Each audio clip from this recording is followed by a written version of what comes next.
Welcome to the Courtroom Chronicles Trials of South Africa. Welcome, guys. Before I even start, guys, I want to say thank you. Thank you. We've got over 105 views. Those are the views that we have. I couldn't have done this without you. And I know some of you are asking themselves, where is Busi today? Why is she quiet, guys? I'm here.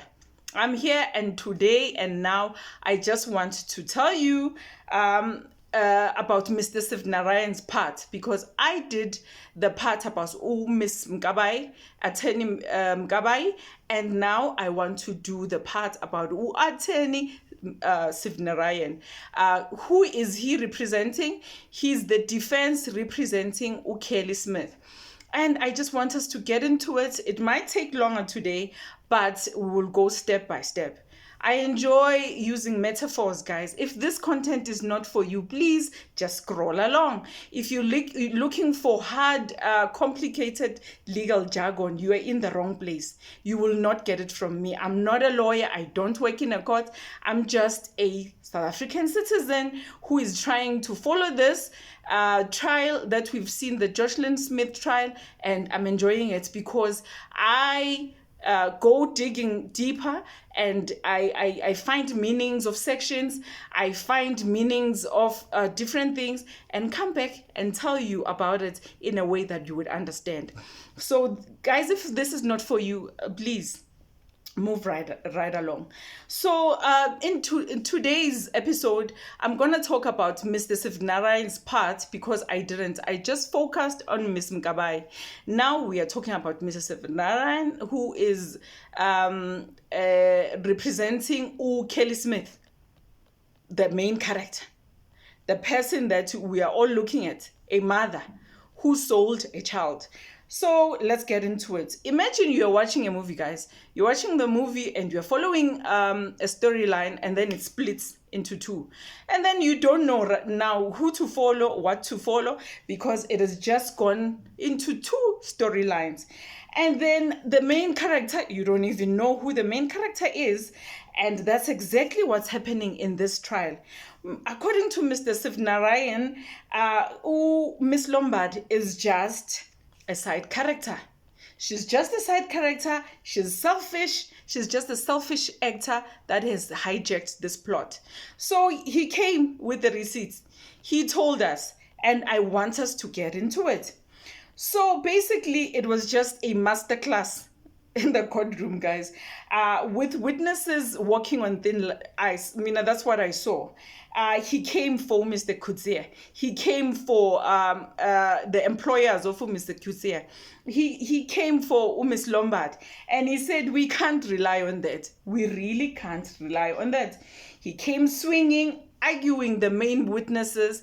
He was arguing against to accuse number 3, Miss Smith, and just telling us, good, all these things, they're unreliable, but we might be facing a potentiality of being manipulated for self-gain, personal reasons. People have their own agendas, and they're trying to influence the public and put everyone under pressure. So let us look at the main legal angle. Mr. Sivnarayan is building a case with Section 174. We have explained this, but I will explain it for our new viewers, guys. We have to be considerate now. So, which essentially argues that there's not enough solid evidence for this case to go on. The heart of this argument is the credibility or the lack of thereof. The two key witnesses, Mr. Stephen Coetzee and Miss Laurentia Lombard. Section 74, okay, guys, the grown-up way to say it. There's no proof, so I can go home now. Imagine you're playing a game and someone says you broke a toy, but then nobody saw you do it. You broke the toy, but nobody saw you do it. There's no video, there's no toy, there's no evidence, nothing. Nah? Just people saying you took it. There's no real proof. So Section 174 is proving that. And then Mr. Sivnarayan tells the judge, there's no real evidence here. There's no real evidence. So please let my client go, because there is nothing in here. Without needing to say anything else, just let him go. That is what we hear. So he's also saying this about Ukeli, guys. Yes, the same Kelly that we had that sold a child. So he's saying there's no case. Why? I'll get into it just now. Why is he saying that? He says it's all a mess. There's no solid proof in this. He says, I just want to, my line of thought, I don't want it to be messed up. So please, I'm just following everything as I should. Nah? So she says that it's all a mess. There's no solid proof. The judge can just stop it right here and now. The person is free to go. Case closed. And then he says, let's talk about Mr. Coetzee. He's the weakest of them all. Weakest link, get that one. He says that he claimed Miss Smith told him about an upcoming event. Ne? He said about a missing child and money months before it happened in August 2023. You can count August, September, October, November, December, January, February. So 6 months later, how can my client be so stupid to tell someone about something that is going to happen? He points out Mr. Coetzee barely knows Miss Smith. So why would he tell him something so damning? Why would she incriminate herself and tell him something so damning? He says that the timeline is messy, my lord. The timeline is just messy. He only gave a formal statement in September. So from August, he was told from August last year. He waits. The thing happens in February. Then in September, he says something. No, actually, from August, September, yeah. Let me just go on. He says, yeah, in September. Then he said something in 2024. Yes, I'm right. September 2024, it's when he is saying something. He said, it's too messy. We can't rely on that. Yeah. Then he said, months after he had this in March. Ne? And then he says, 3 people, Tasha Kruger, Johan Kruger, and Mr. Van Zyl, were brought to back him up. Basically, these 3 people were just brought in to back up Mr. Coetzee. And says, but they only recall him mentioning a movie scene. So all of them, they talk about a movie scene. That to Mr. Coetzee, they didn't mention a child. They didn't mention cash. There are no concrete details to this. He says he's also a single witness. He's the only one who can tell us this. So under South African law, such a testimony requires caution. Hey, do you know the word caution, guys? You walk. You know, when you walk in church, you don't just come in and say, "Kwa, kwa, kwa," with your heels. You have to tiptoe and walk in with caution. So he's saying this can't be corroborated. So we can't use this. We have to use caution if we are saying we are going to use this. Number 2, he speaks about Laurentia Lombard. He's saying, that one, she's an opportunist. Don't even tell me about her.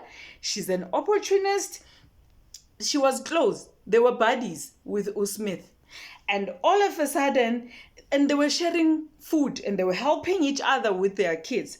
And Miss Lombard now claims that she was promised money and she gave statements implicating Smith. Mr. Sivnarian argues, guys, and said this woman lied to save herself. Manangege. She lied to save herself. She's a drug user. That is number 1. And there's no accuracy. Her memory and timeline is just pizza. There's green pepper, there's onion, there's everything in it. So we can't use this. He said the motives are flipping too. It's survival, self-interest, and possibly resentment. Because why would a friend do this? And says she gave inconsistent stories. And the defense is saying even one material contradiction is enough to throw her testimony away. Just one contradiction. Let us throw everything away. Ne? The judge even notes timing and context matters. Miss Lombard's whole narrative could be influenced by fear, desperation, and manipulation. So, Judge Erasmus is a self-aware referee, guys. You talk, don't think he does. His memory is very good. I don't know if you've realized that he has a very good memory. So he says that I'm self-aware, and he kept on asking questions. He was not playing passive here. He's not a judge that you will just say things and then he's quiet. And before he talks, he thinks. If there's one thing I've learned from this trial, guys, is that before you talk, think. I've seen it from the attorneys.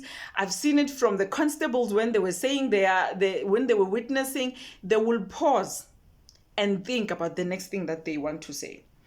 And then he challenges Siv Narayan and said, what do we do with the golden thread evidence?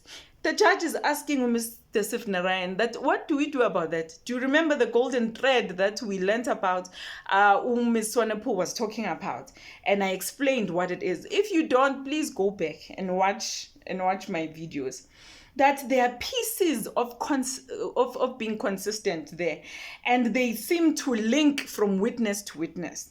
So we go to number 4, the big picture on legal themes. They say it's credibility versus public pressure. Hey guys, they're saying us, Tina, we the social media guys, we are putting pressure on these people. They say we'll put pressure on Mr. Coetzee.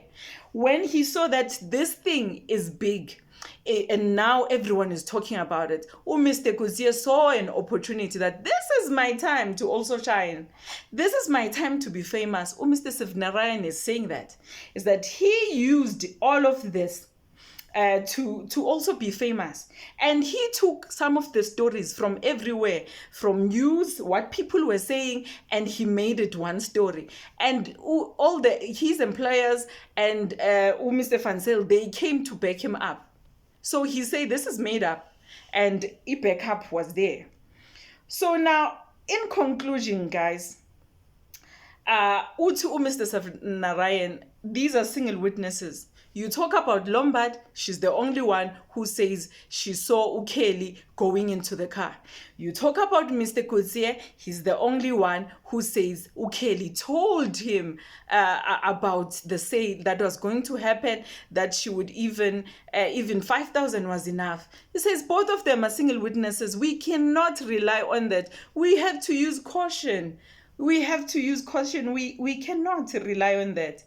And in conclusion, guys, he says there are time gaps and memory distortion. And whenever it looked like Mr. Lombard she has forgotten something, she would start crying, and then now, there'll be disturbance.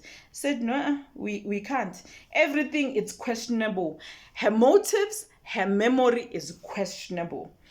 So she was, Mr. Siv Narayan yesterday, he was working on dismantling everything, saying that all of this, I'm dismantling it, and the state's case without even calling a defense, banking on the court to say, nope, this isn't enough to convict my client. You can't use this. They was telling, my lord, Mr. Nathan, Judge Nathan Charles Erasmus. So, I'm going to, before I get to my conclusion, I want to explain a cautionary rule. Before we dive into that, let's talk about how important Mr. Siv Narayan brought up the cautionary rule. It sounds fancy, right? It does, because I was asking myself, what is this cautionary rule? He says it's pretty simple. I'm going to explaining like I'm explaining it to a 5-year-old. He says, in South African law, when a case relies heavily on one witness, only on maybe Ms. Lombard or only on Mr. Coetzee, he says that especially someone with dodgy history or motives, this one is for Ubani or Ms. Lombard, said the judge must treat their testimony with extra caution. So you must treat it with extra caution, because this person is dodge, drug addict. This person lies. This person is unreliable, not consistent. Her story changes all the time. So the judge needs to practice caution. And then he also says that unless there's some serious backup, and we don't have backup this time, he said, like witnesses like that, we're gonna need more than your word. So yes, we listen to you, Laurentia, but we need more than your word. You talked about that you had people talking and there was a cracked window. We need more than your word. We can't just take your word for that. That is what he was saying. And then now, that's exactly what he was saying. He was saying, Miss Lombard's story is shaky. There's full of inconsistencies, and unless there's some serious backup like other witnesses or hard evidence, that testimony can't carry this case, guys. It's weak. Mr. Sivnarayan was telling us that. Tina, we are here, we are livid and saying, how can a mother do this? But in court, Mr. Sivnarayan and Ms. Kabai says this is a weak case. The prosecution has failed. So when we come to our conclusion, guys, he says her evidence is so poor it can't be relied on. It's like saying the court asked to rely. Oh yes, sorry. Let me just get my train of thought, because I write things now because I don't want to say different things and then I find myself in trouble. People are saying I'm repeating things. So he was explaining this, ne? I gave you the first example. I said, you and your friends are playing hide and seek, ne? And one friend says, I saw who took the toy, but no one else saw that happening, ne? And then now you can't just believe that one friend completely unless they are known to always tell the truth. So unless someone says, yep, I saw it too, I saw someone taking that toy, he says that otherwise you might blame the wrong kid. I hope, guys, you understand that. Ne? Your friends, this one, I don't need anyone's permission. I'm going to repeat it. It says you and your friends are playing hide and seek. One friend says, I saw who took the toy, but no one else saw it. Ne? Then now you can't just believe that one friend completely unless they are known to always tell the truth. And Ms. Lombard has been caught lying numerous times. So we can't believe her. We can't take her truth. We can't. So basically, section 219, because he mentioned 219 and 219F, is that it says you can't convict someone based on only what one accused person says about the other accused person, unless the other person agrees. Example, if kid 1 says yes, and kid 2 says yes, I did it, but kid 2 says no, I didn't do it, the teacher can't just punish kid 2 based on what kid 1 says. You need more proof. You can't rely on just one kid and what they've said. You need another kid to say what the other kid has said. You can't use that. So Mr. Sivnarayan is saying we can't do that. Section 219 it relies on that. You can't convict someone based on only what one accused person says about the other accused person. So section 219F says, it talks about trust issues. This one, if the witness is shady or sketchy, the judge has to be super careful before using their story to decide the case. That's the cautionary rule. That is what we are talking about. I won't give the example because I don't want to confuse you about kid 1 and kid 2. It almost confused me who prepared it.